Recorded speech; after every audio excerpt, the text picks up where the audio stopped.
Hello everyone, welcome back to the workshop. As you might be able to see behind me, part 6 is uploading right now. And I'm going to be starting to film part 7 of the power hacksaw build. I'm going to be getting the blade holders done, crankshaft done, and quite a bit of other things. We might see it cutting in this video. Definitely not today, probably not tomorrow. But by the end of this week, I'm hoping she's going to be cutting. But it's not going to make much of a difference to you guys, so let's get on with the video.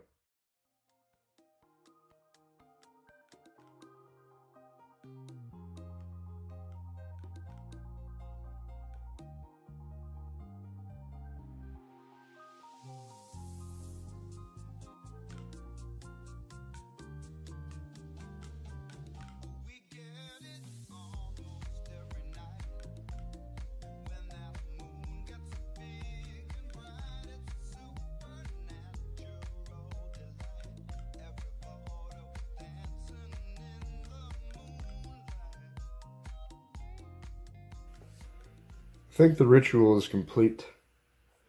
This is an old experiment. I tried to forge out a knife handle for a solid knife, folding knife.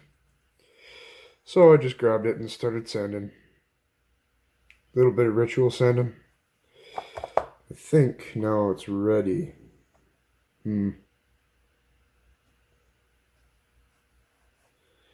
What would I have to do for this? I think it was clasp your hand and then bring it up. And I think you just drop it. Hey, look at that. I guess that ritual actually does work. That's how you create a holy part. This here is the rear blade holder. Bolt up to the frame, tapped hole for the saw to mount. Cool. Just hauling down the street, I drew myself up from my icy bed. Painted on that shiny car the letters RCMNP. I can feel a little aching in my head. And then out jumps this old boy about twice the size of me. He asked me for my name and where I dwelt. And I just looked him in the eye and sang Blue Yodel number 9. So, before I go any further on these blade holders, let me explain the tensioning system. I got this idea watching Hand Tool Rescue last night. He has a small power hacksaw that he restored, a little blue one, and I'm using essentially the same tensioning system, just beefed up a bit. A power hacksaw needs a very substantial mounting system for the blade because it's so much bigger. See, these smaller hand hacksaws, they can get away with just a small peg and a screw to tension it and to hold it. But really, these aren't super substantial. The blades aren't either, but that doesn't help. But I really wanted something better than this. You see, on this end, it doesn't register super well, and I just don't really like these hand hacksaw blade blade holding systems whenever you scale them up for a power hacksaw. The way that this tensioning system will work is this bar here will be mounted to the actual bow. So on the hacksaw it will be about here. And then because I have quite the gap between the end of my blade and the end of the bow, the distance between here and the blade is quite significant. I'm using this piece of 3/8 inch material, 3/8 inch thick by maybe 1 1/4 inch wide material to bridge that gap. This also allows me to mount various different lengths of blades too. So with those two, that mounts the blade. With this snug fit and these machined surfaces keep the blade parallel to the bow. But how do I pull the blade taut? That's where this piece comes in. It's going to attach to this steel plate. I'll drill and tap, or just drill and then put a bolt through. And then I will have two screws. Those two screws will act as a lever, this side, or the blade holder being one end of the lever, and then another screw being the other, squeezing it tight, and the last screw being right in the middle, providing a fulcrum point. That way, it will pull it very tight, and there won't be any issues. That is a very similar system, again, to Hand Tool Rescue's little hacksaw. I looked at his hacksaw and realized that I'm essentially building its very big, very brawny cousin. It's quite a large hacksaw compared to his, but the construction is actually strikingly similar. So I'm going to drill all of the holes that I need and essentially mount these two to the hacksaw. Well, the power hacksaw has a blade on it now. Pretty happy with how that turned out. Especially the rear jaw, super, or not rear jaw, but rear mount. It's super simple. Sorry for the out of focus. Super simple, and then the front tensioner system works quite well. I might go ahead, under here there's a bit of weld that I was going to use as my pivot point, but it didn't really work out. I didn't have enough weld, so I just put a bolt in there to act as my pivot, which works for now, but I'm definitely going to be fixing that. So now I have to make the connecting rod, but the final dimensions for the connecting rod are dictated by how the final position of everything after it has all been adjusted. Essentially, this face here needs to be parallel with the machined register back here, and this also needs to be parallel with that. And because I need to make that adjustment there with these bearings and those bearings, it's going to take me a minute. And also the final position, it's going to change from now versus after it has been properly adjusted. So what I'm going to be doing now is taking this whole thing apart, taking off the motor, cylinder, just everything, and doing every little thing that I want to do to it, and then I will paint it. Things I will be doing before painting are like deburring everything. There's still some burrs in places, cleaning up welds, mostly just wire brush, getting things like these stickers off. I'm going to take a hacksaw to this axle down here, a sawzall actually, and just any other little thing. There's a couple of spots behind under here that need silicone, and there's a couple of areas in here that need silicone. I did run oil in it whenever I first hooked up this pump, so I'm going to be cleaning all of that off with a wire wheel, masking off all of the machine surfaces, and I'm going to be painting it and making it look nice, real nice. Well, sadly I was unable to get it painted. It's so covered in oil that frankly it's not even worth it. I hosed it off about an hour ago and scrubbed it with dish soap, and there's no rust.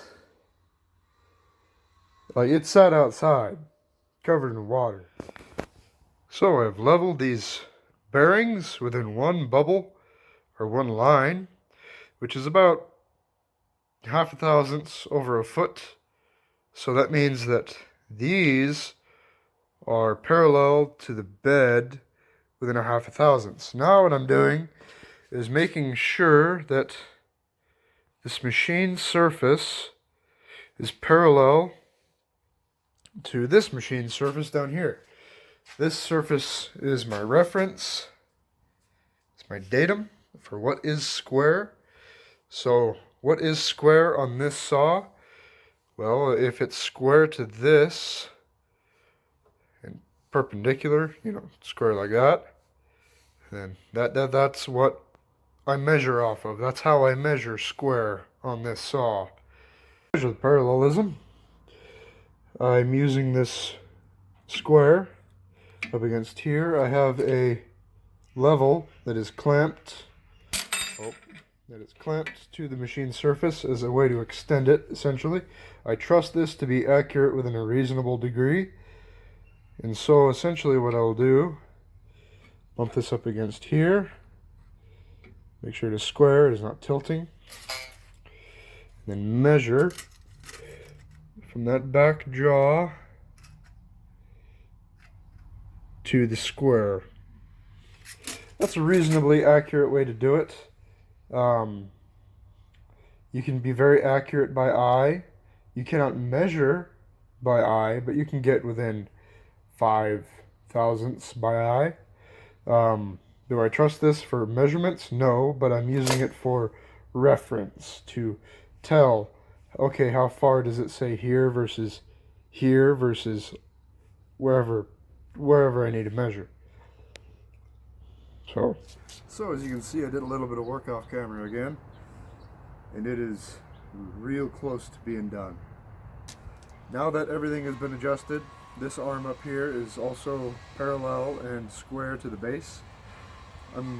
I know the final dimensions and the final placement of everything for the connecting rod, and it'll just be a two-piece, well actually 1, 2, 3, 4, 5-piece design, but I'll weld them up into two pieces. Two-piece design. This thread here will go into this tube, and I will machine and weld on a nut. And then the adjustment for the stroke length, you just disconnect one side and spin it because it's a screw. Super simple. I toyed around with different ideas.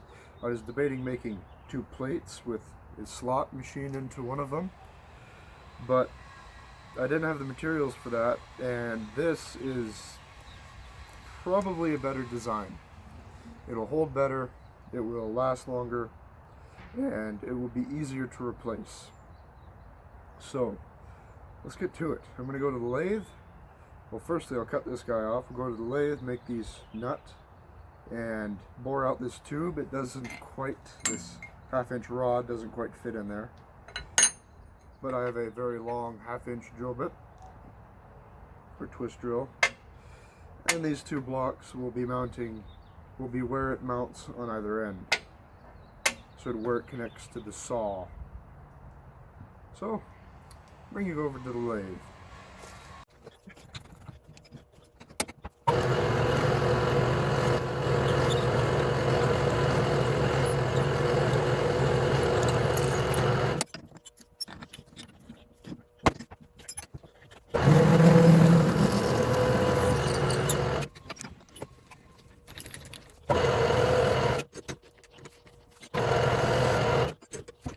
Well, I have the connecting rod installed, machined, welded quite well. Very thick welds, because that connecting rod is going to see a lot of force and a lot of use. But this saw will not run in this video. I tried to reinvent the wheel. I made a mistake. This dovetail here is my mistake. This dovetail, when you try to move the saw back and forth using the crankshaft connecting rod, binds up no matter what I do, no matter how tight or loose I leave it. And I think it's why I've never seen a power hacksaw with this design, with these dovetails machined into the slide. It's something I really should have seen, but oh well. So what's my solution to it? Or am I just going to scrap the whole saw? Well, I'm not going to scrap it. Not going to scrap it at all. Actually, I have a very simple solution. So I have 8 inches of way here, and I have a 8-inch stroke on my longest stroke, which means that I have 8-inch ways and I need 4 inches on either end. That's 16 inches. Well, I have 14 from the bar here to here. I'm going to shorten my ways down to 5 inches and make them box ways. I don't think I've ever seen a power hacksaw with this kind of way, but I've seen lots of them with box ways. So that's what I'm going to do. That way, it'll be a stronger design. I do have to do a little bit more machining on it.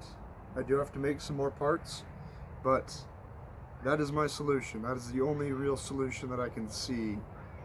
So, yeah. Dun dun dun. Well, thank you all for watching this video, full of a lot of good work, but a bit of disappointment. Hopefully in the next video, I will have it running. Do you guys want me to show the video, or video the machining of that arm into a boxway and machining the new slides? Because the way that that is made, it is all bolted together. It's very easy for me to turn it from a dovetail way to a boxway. I didn't want to make a boxway at first because I thought that it was a bit crude and a bit sloppy, and I thought I could get a tighter fit and a more accurate saw with the dovetail ways. But obviously I was wrong.